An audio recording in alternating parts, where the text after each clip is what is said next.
அன்பு சொந்தங்களே, அன்பு உறவுகளே, எப்படி இருக்கீங்க? நல்லா இருக்கீங்களா? இந்த காலையில் இயேசு உங்களுக்கு நல்ல ஒரு வார்த்தையை கொடுக்கிறார். நேசர் உங்களை சந்திக்கிற இந்த நேரத்தில் ஆண்டவர் உங்களுக்கு உண்டான ஒரு நல்ல ஒரு வார்த்தை. இந்த காலையில் ஏசாயா தீர்க்கதரிசன புஸ்தகம் 49வது அதிகாரத்தில் ஆண்டவர் சொல்கிறாரு, 15வது வசனத்தில், ஸ்திரீயானவள் தன் கற்பத்தின் பிள்ளைக்கு இறங்காமல் தன் பாலகனை மறப்பாளோ? அவர்கள் மறந்தாலும் நான் உன்னை மறப்பதில்லை, நான் உன்னை மறப்பதில்லை என்று சொல்லுகிறார்.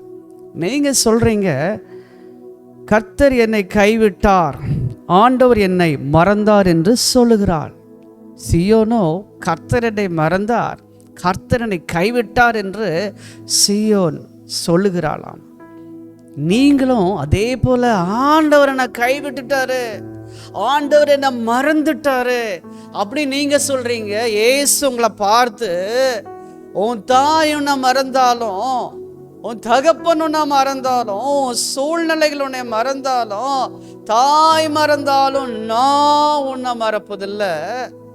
உன்னை நான் எங்க வச்சிருக்கேன் தெரியுமா? என் உள்ளங்கையில வரைந்து வைத்திருக்கிறேன். உன் மதில்கள் எப்பொழுதும் எனக்கு முன்பாக இருக்கிறது என்று தேவன் சொல்லுகிறார். உங்கள் நேசர் இயேசு இந்த வார்த்தையை உங்களுக்கு கொடுக்கிறார். பரிசுத்த ஆவியானவர் உங்களுக்கு நினைவுபடுத்துகிறார். நீ என்ன மறந்துட்ட மகளே, நான் உன்னை மறக்கல.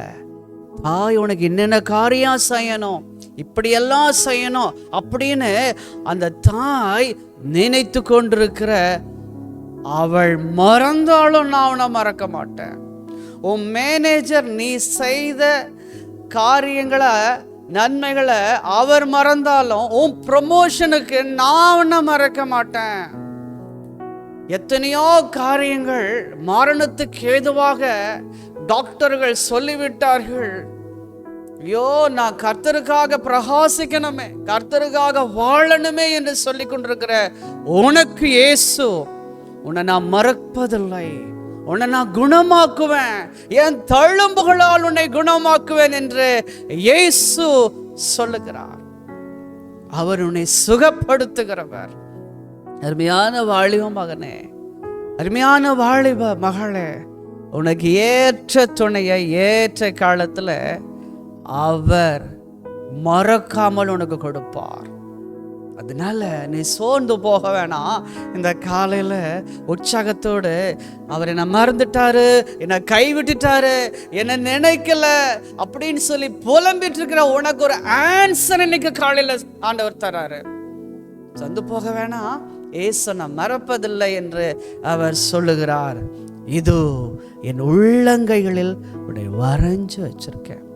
நிறைய பேர் எழுதி வைப்பாங்க இல்லையா?